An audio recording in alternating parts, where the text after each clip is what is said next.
Bonjour, je m'appelle Jean-Michel Fauconnier et je suis l'animateur de la formation des conseillers du GPA. Donc, je vais vous montrer aujourd'hui un certain nombre de modules. On va commencer par le module d'analyse d'abord dans cette vidéo et nous passerons après sur un certain nombre d'autres modules que nous verrons au fur et à mesure. Alors, ce parcours de formation, il est aujourd'hui sur un site dont vous voyez, je dirais, la présentation. Il suffit de cliquer sur ce site et vous voyez que le parcours de formation d'étape 1 se déroule en 4 étapes, 4 modules, je dirais le module d'analyse, le module diagnostic, le module piste de solution et le module accompagnement. Donc, on va passer en revue, je dirais, tous ces modules, mais aujourd'hui, nous allons nous contenter de voir le module d'analyse. Alors, le module d'analyse va être la première étape que vous allez mettre en œuvre quand vous allez rencontrer un dirigeant d'entreprise qui se déclare en difficulté. Donc, on va passer en revue les éléments de cette analyse. Tout d'abord, l'autodiagnostic, les bilans comptables, la dette et les dettes ou la trésorerie, et on verra en détail, je dirais, chacun de ces éléments, la conjoncture, bien entendu, une évaluation de la qualité de la gestion de cette entreprise, et puis le dernier, plus subjectif, qui est s'interroger sur le moral du dirigeant. Alors, on va d'abord rentrer dans le module d'autodiagnostic. Alors, l'autodiagnostic, c'est l'élément que vous allez pouvoir activer soit en réponse immédiate à un appel d'un dirigeant d'entreprise auquel vous voudriez, je dirais, passer cette information pour qu'il remplisse cet autodiagnostic et qu'il vous le ramène, qu'il vous le rapporte lors du comité d'écoute. Comme ça, vous aurez une vue assez précise des points sur lesquels il va falloir, je dirais, travailler et surtout avoir une analyse assez fine de la situation de l'entreprise et surtout des éléments qui font que ces difficultés existent. Donc, pour le faire, vous allez pouvoir soit, je dirais, aller sur un site internet, donc vous pourrez donner cette adresse à votre dirigeant contacté, soit le faire sur un module directement lors du comité d'écoute, qui est un module qui est dupliqué, entre guillemets, de cet autodiagnostic, et puis soit le faire sur un format papier si vous vouliez le faire sur un format papier. Je dirais simplement, on va se contenter aujourd'hui d'accéder à un site internet qui est un site qui a été mis en œuvre par la CCI Côte d'Azur et qui permet effectivement de réaliser cet autodiagnostic. Alors, il se découpe en 6 étapes: les relations avec la banque, le fiscal et le social, les fournisseurs, les clients, prévision et pilotage et la gestion RH. Donc, on va passer en revue, je dirais, toutes les questions qu'il va falloir répondre pour effectivement avoir le résultat de cette première analyse de situation. Donc, on va commencer. Alors, les relations avec ma banque ou mes banques. Alors, est-ce que c'est cette entreprise, votre entreprise a des relations bonnes avec la banque ou pas? On peut mettre non. Dans ce cas-là, elle refuse de m'accorder les financements. Pourquoi pas? Mon compte courant est débiteur. Oui. Avez-vous des comptes domiciliés dans plusieurs entreprises? Allez, pourquoi pas? Oui. Je rencontre des retards de paiement hors conditions contractuelles? Oui. Et puis, pensez-vous que votre prévision de trésorerie soit suffisante pour couvrir la prochaine échéance? On va mettre non. On va passer à l'étape suivante. Cette étape suivante est… j'ai oublié de répondre à une question. Donc, il va falloir ici retrouver cette question. Vous êtes dans cette situation depuis entre 3 et 6 mois, je dirais. Et puis, on va passer à l'étape suivante. Alors, étape suivante, c'est le risque de votre entreprise. On va l'évaluer. Donc, je suis à jour de mes échéances fiscales et sociales. Et donc, vous soyez à jour. Pas d'autres questions supplémentaires. Alors, effectivement, si on mettait non, il y aurait des questions à répondre de type: est-ce que vous êtes capable de payer les salaires? Je ne suis pas à jour pour mes salaires. J'ai des problèmes pour mon paiement de TVA. J'ai des problèmes pour le paiement de la CFE. Auriez-vous recours à de l'activité partielle? Oui, pourquoi pas. et je prévois des échéances difficiles. Je ne prévois pas d'échéances difficiles. Si je mets oui, je prévois une échéance de TVA et de salaire. Pensez-vous avoir recours à l'activité partielle? On va répondre oui en cours. Et j'ai pris contact avec les organismes concernés. On met non, on verra bien ce qui se passe. Donc, on va passer à l'étape suivante. Donc, cette étape suivante, c'est le niveau de risque d'entreprise, la partie fournisseur. Alors, je suis à jour dans le règlement de mes fournisseurs, mettons oui, hein, je n'ai pas de retard. Je suis à jour dans le règlement de mes autres fournisseurs, oui également, je n'ai pas de retard non plus. Donc, je passe tout de suite à l'étape suivante. L'étape suivante, c'est effectivement les moyens de paiement et le délai avec mes clients. Alors, le délai de moyen de paiement de mes clients a augmenté. Oui, pourquoi pas. J'ai du retard dans la livraison de mes clients. Non, je respecte mon planning. Je réalise 80% de mon chiffre d'affaires avec moins de 20% de mes clients. Pourquoi pas. J'ai une baisse significative et constante de mon chiffre d'affaires par rapport à l'année dernière. Si je suis en période de Covid, vraisemblablement, je suis dans cette situation-là. De quelle importance est votre baisse de chiffre d'affaires? On va marquer de 10 à 20%. Vous perdez des clients de façon anormale. Je vais mettre non dans un premier temps. Et puis, on va passer à l'étape suivante. Alors, c'est le pilotage de votre activité. Avez-vous régulièrement des rendez-vous avec votre expert comptable, votre banquier? On va mettre oui, pourquoi pas. Et puis, je n'ai aucun contact. Dans ce cas-là, vous le mettez ici. Disposez-vous d'outils de pilotage? Je dispose d'un plan de trésorerie et puis de tableaux de bord. Connaissez-vous votre marché? Je ne connais pas trop mon marché. Je vais les mettre comme ça et je n'appartiens pas à un organisme professionnel. C'est dommage, mais on est en simulation. Hein. Étape dernière, donc c'est fini. Vous allez juste mettre quel est votre secteur d'activité. Ça ne va pas vous emmener bien loin. Alors, je suis plâtrier, pourquoi pas. Pardon. Bon, nombre d'effectifs, j'ai 3 salariés. Voilà. Et puis, mon code postal 06200. Et c'est tout ce que j'ai à mettre. Je vais passer à l'étape suivante. L'étape suivante va me permettre maintenant d'aller voir, bien entendu, ma situation. Alors, vous voyez que la situation va vous être présentée sous une forme bonne, préoccupante, grave ou très grave. Donc, tout de suite, vous allez voir votre situation. Alors, votre situation est quand même très grave. C'est-à-dire qu'effectivement, le diagnostic qui a été porté, vous avez vraisemblablement beaucoup de problèmes. Vous n'êtes peut-être pas en cessation de paiement, mais pas loin.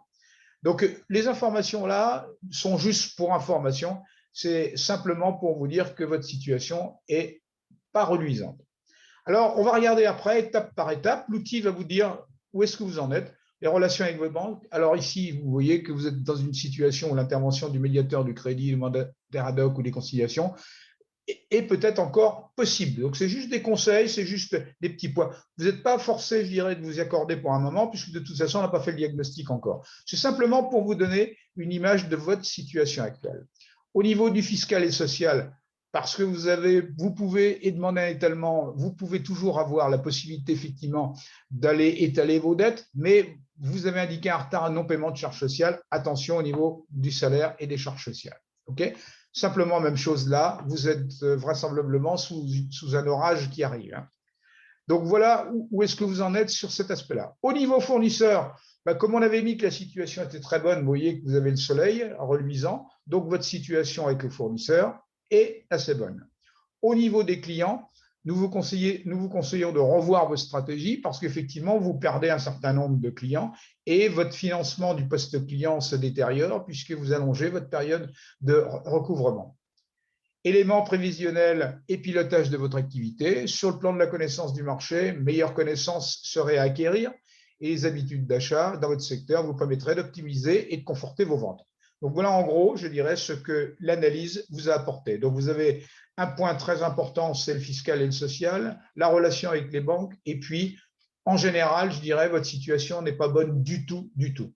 Donc j'ai terminé et je valide. Et j'avais la possibilité, bien entendu, d'imprimer. Vous l'avez vu, je ne l'ai pas fait, mais je peux imprimer, bien entendu, cet autodiagnostic et je peux l'apporter à ce moment-là au comité d'écoute pour que le comité d'écoute ne refasse pas, je dirais, l'autodiagnostic en ma présence. Si, bien entendu, vous le faites lors du comité d'écoute, eh bien, automatiquement, on va imprimer et puis on va regarder après qu'est-ce qu'on va pouvoir faire. Donc, vous êtes ici dans cette situation. Donc, au niveau du parcours de formation, on a vu l'autodiagnostic. Cet autodiagnostic a été fait. On a des éléments pour effectivement regarder ce qu'on va pouvoir éventuellement tirer comme diagnostic derrière. Mais avant d'aller plus loin, on va regarder, bien entendu, le bilan comptable. Alors, le bilan comptable, ce n'est pas quelque chose éventuellement qu'on va pouvoir faire tout de suite devant le dirigeant pour la bonne et simple raison, c'est que ça peut prendre quand même un peu de temps. Alors nous, ce que nous suggérons et que nous faisons dans le GPA que nous gérons actuellement, c'est que nous demandons aux dirigeants d'apporter ces 2 derniers bilans complétés, c'est-à-dire par exemple ici 2019 et 2020. 2020 devrait normalement être disponible, et de nous les apporter, d'apporter les liasses fiscales. Et nous aurons la possibilité, à partir de ce moment-là, d'avoir une analyse de ces bilans qui va être faite par des experts comptables. On a un certain nombre d'experts comptables dans notre GPA 06. On va utiliser ces experts comptables en leur envoyant, je dirais, ces bilans. Alors, ces bilans conforteront, bien entendu, le diagnostic que nous allons porter sur cette entreprise. Mais le bilan n'est qu'un aspect, je dirais, de cette analyse et derrière des diagnostics qu'on va porter. Alors, bien entendu, des documents comme les feuilles d'imposition sur le revenu, l'impôt sur la société, peuvent être des choses qu'il faut demander à votre dirigeant s'il les a et s'il peut vous les confier. Bien entendu, vous ne les garderez pas, vous avez juste, je dirais, un coup d'œil à donner et puis vous pourrez lui rendre ces documents à échéance. Alors, l'autre point important, c'est qu'effectivement, s'il y a eu des dettes et qu'il y a déjà eu des négociations qui ont été menées avec des institutions comme les impôts, comme, je dirais, le SSI, par exemple, s'il y a des dettes sociales, l'URSSAF, il va falloir demander à votre dirigeant de vous amener les échéanciers parce que ces échéanciers vont nous permettre de voir effectivement si la situation financière va pouvoir répondre à un certain nombre de solutions qu'on pourrait mettre en place parce qu'il va de toute façon falloir prendre en compte ces échéanciers dans l'amortissement complet des dettes qui viendraient, je dirais, se substituer ou s'ajouter à celles qui existent déjà. Donc, on pourra également, je dirais, sur ces bases-là, avoir des bonnes questions à lui poser, mais je dirais, on peut le faire après coup, une fois que ce comité d'écoute s'est passé. Donc, on va retourner à la formation. Donc, on a vu l'autodiagnostic, le bilan comptable. Alors, le point important, c'est qu'effectivement, si dans la discussion que vous avez eue avec lui, si dans l'autodiagnostic que vous avez déroulé en amont ou lors du comité d'écoute, il y a des dettes, et que ce soit des dettes d'État ou des dettes fournisseurs, ça, c'est un point fondamental. Alors, on va avoir différentes dettes. On va avoir les dettes d'État. Alors, ces dettes d'État sont la plupart du temps, je dirais, des dettes d'URSSAF et sont des dettes de SSI, des dettes quelquefois de TVA. Ces choses-là existent. Sachez que ce n'est pas bien d'avoir des dettes, mais bon, quelquefois, il vaut mieux, je dirais, avoir quelques dettes, sachant qu'on peut les amortir. Et si ça permet à l'entreprise de continuer à vivre, c'est-à-dire que la trésorerie derrière permet de faire un certain nombre de choses qui fait que l'entreprise continue, bah, on arrivera toujours, je dirais, à des solutions qui consistent à les étaler avec des échéanciers. De ce côté-là, les institutions sont assez à l'écoute.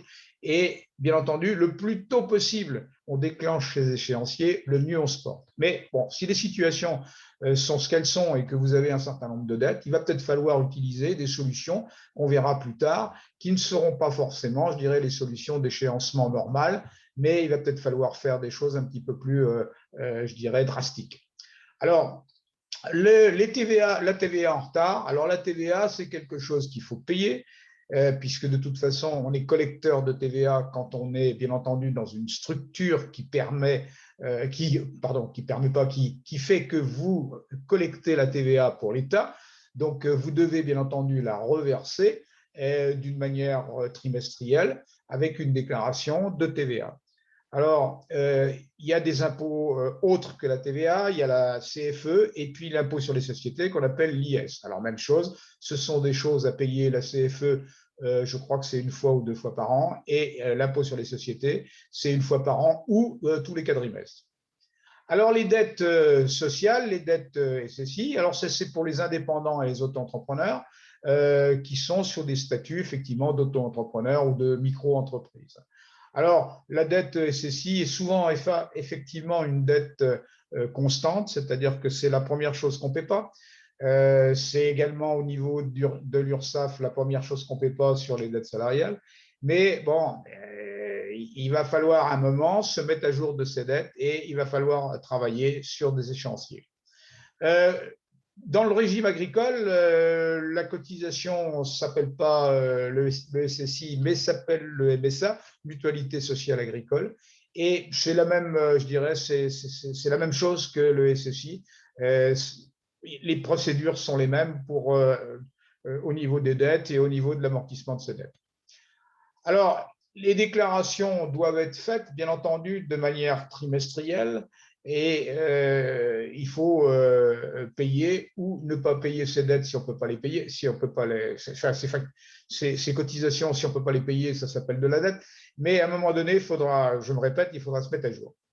Alors, le point plus embêtant, c'est quand il y a des dettes fournisseurs. Alors, s'il y a des dettes fournisseurs, l'entreprise va s'exposer très rapidement à des situations où c'est ce qu'on appelle être obligé de payer au cul du camion, c'est-à-dire que le fournisseur va venir vous livrer de la marchandise, mais il va vous demander soit du cash, soit quelque chose qui va être honoré, je dirais, pas à 60 jours, pas à 30 jours, pas à 90 jours, mais immédiatement.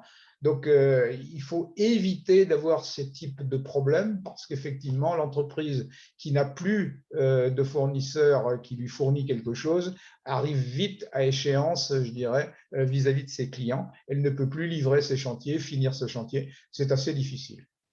Alors, l'autre dette qu'on rencontre souvent, c'est la dette du comptable.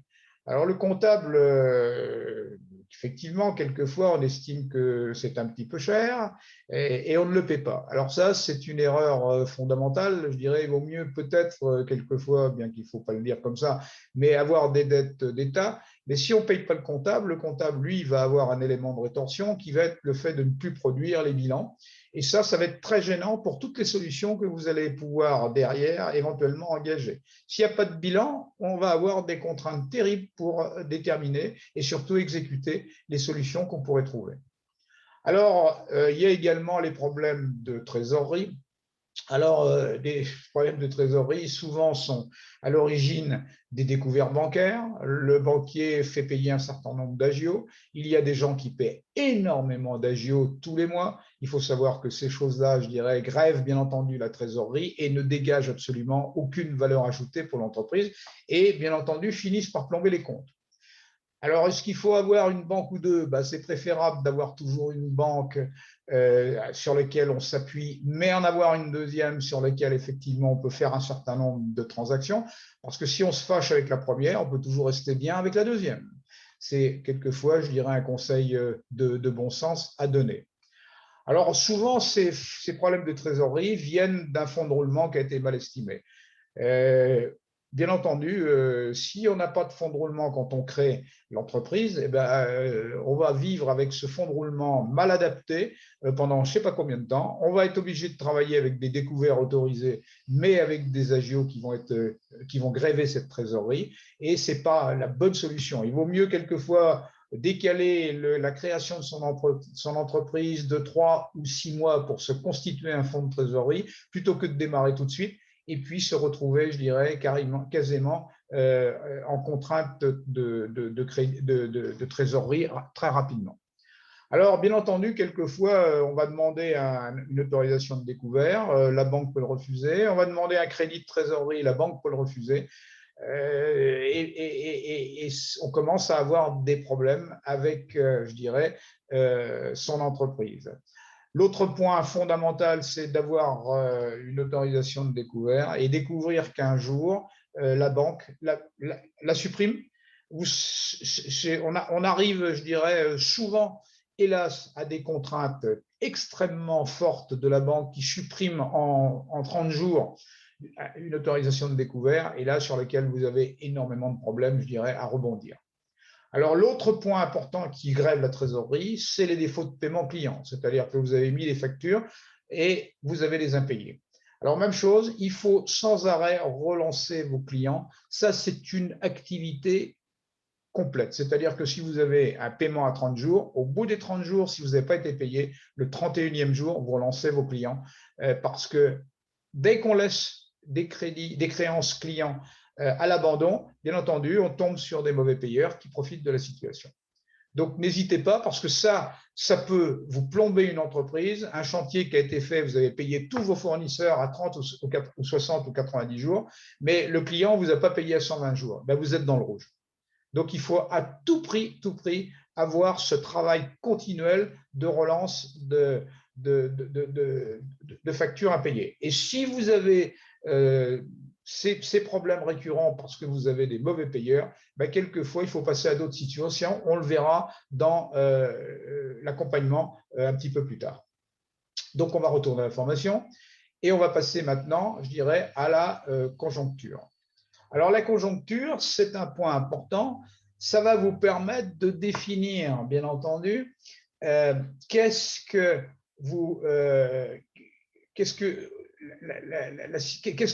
la situation économique actuelle, je dirais, apporte au dysfonctionnement de votre entreprise.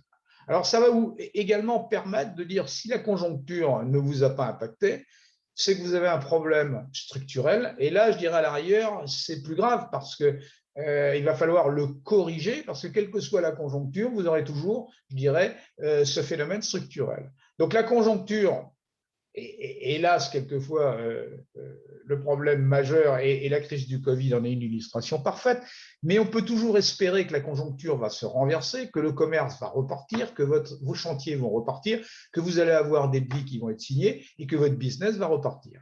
Si par contre vous êtes dans un phénomène de structurel, et là, le mauvais emplacement commercial est un exemple, bah, il va falloir peut-être prendre une solution qui consiste à déménager, parce que si vous restez où vous êtes, vous n'allez pas pouvoir, je dirais, améliorer votre situation. Vous n'aurez pas une chalandise suffisante pour que votre commerce soit actif. Alors, après, on abordera les solutions possibles dans l'onglet Actions sur le revenu. Ça, on le verra plus tard. Quand effectivement, vous constatez que votre revenu stagne, votre revenu baisse, on pourra effectivement avoir des actions à tenir sur votre revenu, mais ça, on le verra dans la partie, bien entendu, solutions et accompagnement.